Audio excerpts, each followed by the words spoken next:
The silent vanguard.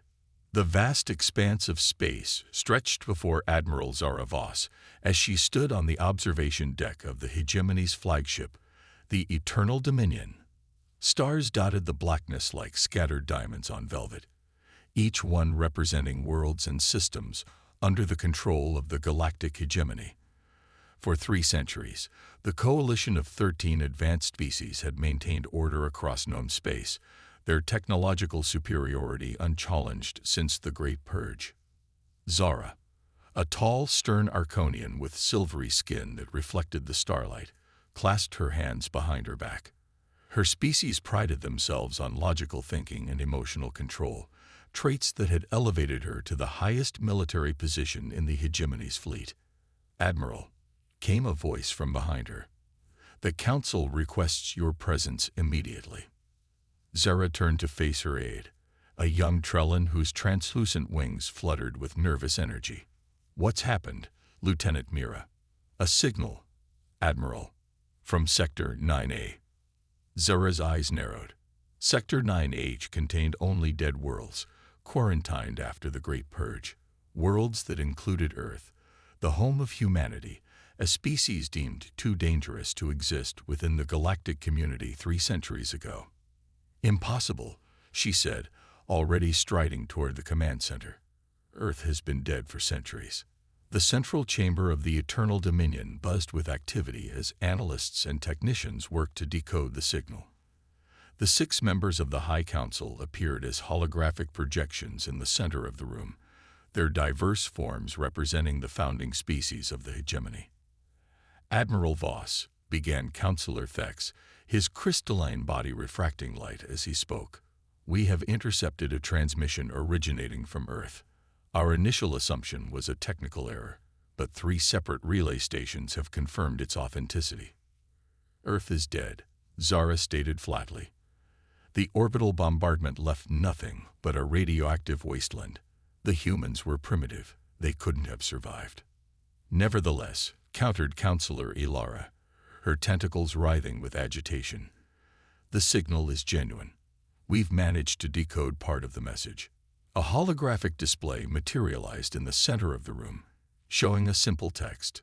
"You've just made the greatest mistake of your lives." The room fell silent as the implications settled over the gathered officials like a shroud. "It could be an automated system," suggested Lieutenant Mira. "A dead man's switch, perhaps." "After 300 years, Zara shook her head. "Not likely." "We must investigate," declared Councillor Thex. "Admiral, prepare a reconnaissance fleet. If humans have somehow survived, we need to know their capabilities." Zara nodded, her mind already calculating the strategic implications. The humans had been resourceful, dangerously so. It was why the hegemony had deemed their elimination necessary in the first place. 3 days later, Zara stood on the bridge of the scout vessel Whispered Shadow as it approached the Sol system. Long-range scans showed Earth as it had been for centuries, a desolate wasteland, its surface scarred by orbital strikes, its atmosphere thick with dust and radiation. "No signs of life, Admiral," reported the sensor officer. "No energy signatures, no artificial structures. Yet the signal came from here," Zora mused. "Continue scanning. Focus on subsurface readings." As the Whispered Shadow entered Earth's orbit, something unexpected happened. A previously invisible field disrupted their sensors, causing temporary system failures across the ship. "What was that?" demanded Zara. "Unknown, Admiral," replied the tactical officer, frantically working to restore systems. "It appears to be some form of advanced cloaking technology, but unlike anything in our database." Before Zara could issue further orders, the view screen flickered to life, showing the face of a human. The man appeared to be in his 40s by human standards, with dark skin, a close-cropped beard, and eyes that reflected an intelligence that sent a chill down Zora's spine. "Hegemony vessel," the human said, his voice calm and measured. "I am Commander Marcus Chen of the Earth Resistance. Your presence has been noted." Zara stepped forward. This is Admiral Zara Voss of the Galactic Hegemony. Earth was declared uninhabitable 3 centuries ago. Explain your presence." Marcus smiled, the expression not reaching his eyes. "You believed what you wanted to believe, Admiral. That's the problem with superior beings. They rarely look beneath the surface. Are you claiming humans survived the purge?" Zara asked, unable to keep the disbelief from her voice. "Survived?" Marcus laughed. "Admiral, we did far more than survive. We evolved. We adapted. We prepared. For what purpose? For this moment." Marcus's expression hardened. "For 300 years, we've lived underground, building, learning, and waiting. Your bombardment drove us deep, but it didn't kill us. It simply removed our limitations." Zara felt a growing unease. The message, what did it mean? It meant exactly what it said. Marcus leaned closer to the screen. "The hegemony made a mistake when they tried to eradicate humanity. They made a mistake when they underestimated our resilience. And you've made a mistake coming here, Admiral." Suddenly, alarms blared across the whispered shadow. "Multiple energy signatures detected," shouted the tactical officer. They're everywhere." The view screen shifted to show Earth again, but now the planet was transforming before their eyes. What had appeared to be barren landscapes shimmered and disappeared, revealing vast cities, advanced infrastructure, and most alarming of all, orbital defense platforms that dwarfed anything in the hegemony's arsenal. "Impossible," whispered Zara. "Another mistake, Admiral," said Marcus, his voice now coming through the ship's speakers. "Humans have always been good at making the impossible possible. You've been hiding all this time," Zara realized. "Building your strength." "Not just building strength," Marcus corrected her. "Advancing." While the hegemony stagnated, secure in its dominance, humanity innovated. Necessity is the mother of invention, and nothing spurs necessity like the threat of extinction. More alarms sounded as the ship's sensors detected hundreds of vessels emerging from concealed hangars on Earth's moon and from beneath the planet's surface. "You should return to your council, Admiral," Marcus said. "Tell them humanity is no longer the primitive species they thought they destroyed. Tell them we're coming to collect on a debt 3 centuries overdue." "This is madness," Zara argued. "The hegemony controls thousands of worlds.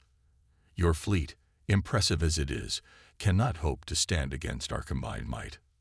Marcus smiled again, and this time there was genuine amusement in his eyes. "That's where you're wrong, Admiral. We've had 300 years to study your technology, your tactics, your weaknesses. We know you better than you know yourselves."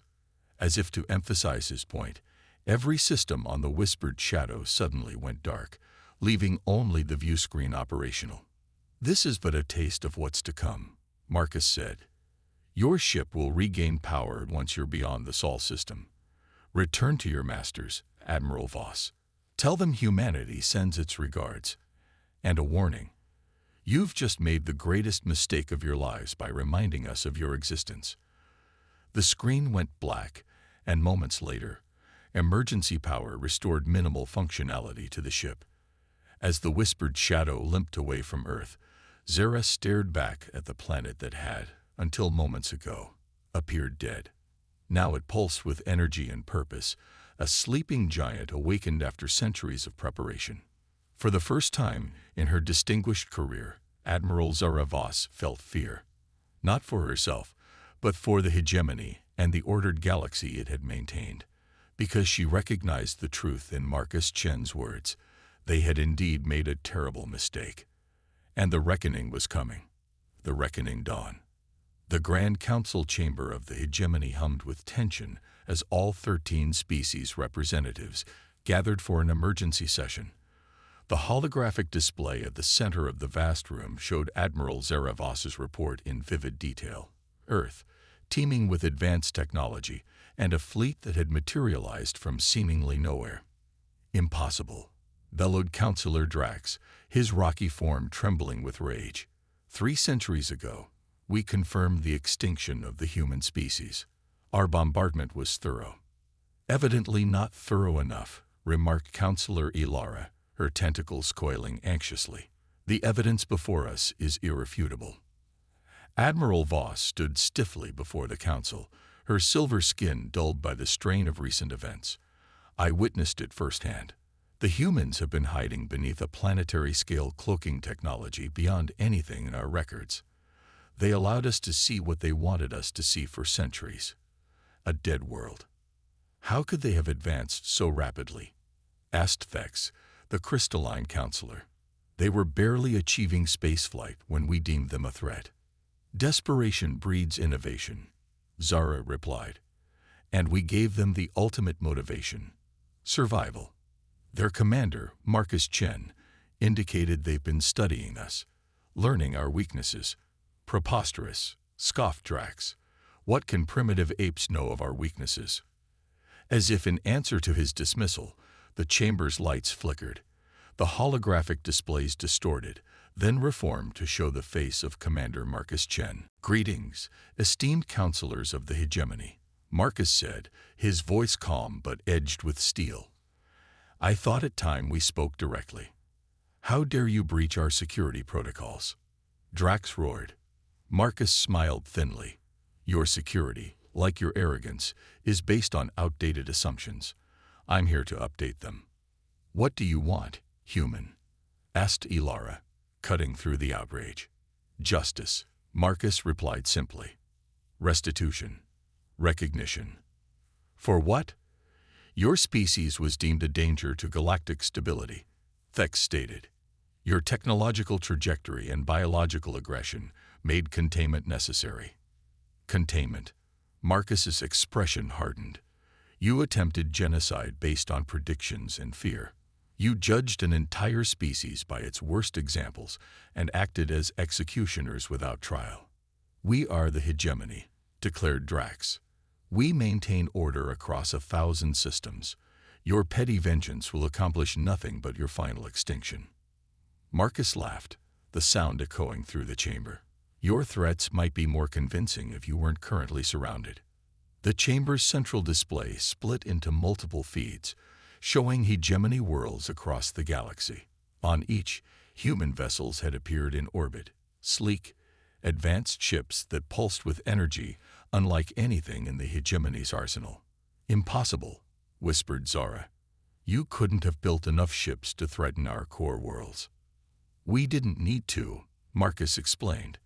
"While you watched our dead world, we expanded outward through different means. Quantum tunneling technology, Admiral Voss. Our ships don't travel through space as yours do. They simply appear where we need them." The implication struck Zora like a physical blow. The hegemony's strategic advantage had always been its ability to rapidly deploy forces anywhere in its territory. If humans could simply appear at will. "This is but a demonstration," Marcus continued. "We could have struck without warning, as you did to Earth. We could have bombarded your worlds, as you did ours. But we are not you." "What do you propose?" asked Ilara, her voice quiet. "A new arrangement," Marcus replied. "Humanity will take its place among the galactic community, not as a subject race, but as equals. The hegemony will acknowledge its crimes against Earth and provide reparations. In return, we will share certain technologies that will benefit all species." "And if we refuse?" Drax demanded. The displays showed human ships powering up weapons systems that made even Zora's experienced eye widen in alarm. "Then we will do what humans have always done when faced with extinction," Marcus said softly. "We will fight. And as you've discovered, we're rather good at it." Silence fell across the chamber as the council members exchanged glances. It was Zora who finally spoke. "How can we trust that you won't use these advantages against us in the future?" "A fair question," Marcus acknowledged. "Consider this. We've had the capability to strike for decades. We've observed your worlds, studied your defenses, and prepared for this moment methodically. Yet our first action was not to attack, but to warn." "The message," Zora murmured. "You've just made the greatest mistake of your lives." "Indeed," Marcus nodded. "The mistake wasn't coming to Earth. It was assuming we would seek the same kind of dominance you've imposed. Humanity doesn't want an empire, Admiral. We want a future. The council chambers erupted in heated debate, species arguing with species about the proper response. Through it all, Marcus Chen's image remained on the central display, patient and resolute.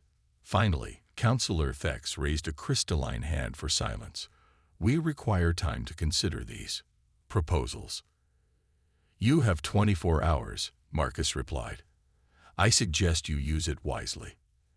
As his image faded, chaos descended upon the chamber once more. Amid the shouting and accusations, Zara found herself approached by an ancient member of the council, Sentinel Orax, whose species had witnessed the rise and fall of civilizations long before the hegemony's formation. You've been quiet, Sentinel, Zara observed. I've been remembering. The ancient being replied, his voice like rustling leaves. 3 centuries ago, I opposed the purge of Earth. I argued that any species with humanity's adaptability deserved study rather than extinction. You were overruled, Zara stated.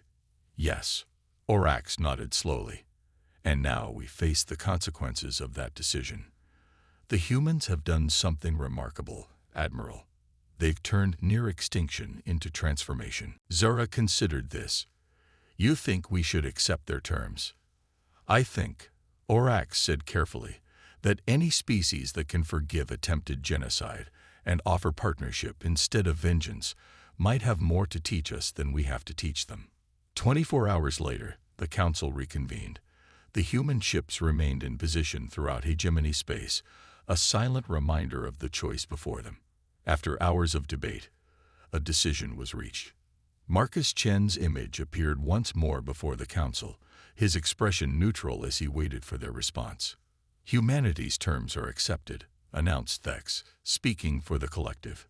The hegemony acknowledges its historical wrong and offers reparation.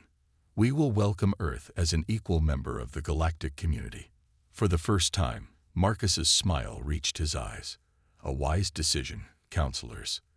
The future will be brighter for all our species because of it. In the days that followed, human representatives arrived openly on hegemony worlds. They brought with them technologies that had developed in isolation, quantum tunneling, adaptive shielding, biological innovations that extended lifespans across species. But more importantly, they brought a perspective the hegemony had forgotten. The value of diversity, the strength found in adversity, and the power of forgiveness. Admiral Zara Voss found herself assigned as liaison to the human delegation, working closely with Commander Chen to integrate Earth into the galactic community. During one of their meetings, she finally asked the question that had been haunting her. You could have destroyed us. Why didn't you? Marcus looked at her thoughtfully. Because the measure of a civilization isn't its capacity for violence, but its restraint in using it. Humanity learned that lesson the hard way, through centuries of our own conflicts. We didn't survive the purge just to become what we despised. Zara nodded slowly, understanding dawning. The greatest mistake we made wasn't attempting to destroy us, Marcus finished. It was assuming that near extinction would make us cruel rather than wise. That trauma would make us vengeful rather than visionary. As they stood together, looking out at the stars from the observation deck of what was now called the Unity Station, Zara realized that the hegemony's mistake had ultimately become its salvation. In trying to eliminate a perceived threat, they had instead created the very ally they needed most, a species that understood both the depths of darkness and the heights of possibility, and chose the latter even when the former would have been justified. The last signal from Earth had indeed been a warning, but also a promise that even in the face of genocide, humanity's greatest strength wasn't its technology or its resilience, but its capacity to imagine a better future, and then make it real.